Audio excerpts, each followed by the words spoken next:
We have two examples where we are to translate the text into algebra. If we look to number 1, twice the number m divided by 3 times the number n. 2, the product of two numbers p and q divided by a third number r.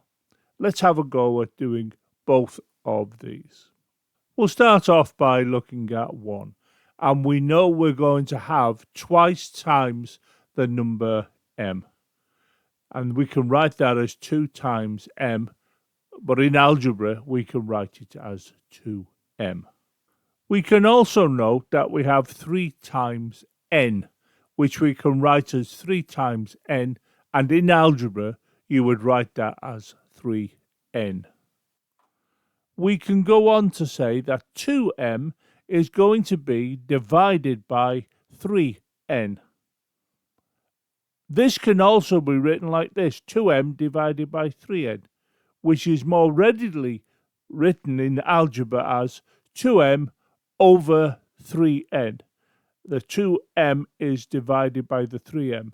So you have twice m divided by 3 times the number n.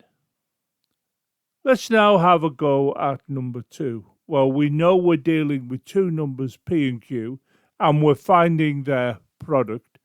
Now, product means we multiply them together, and that is more readily written as pq in algebra.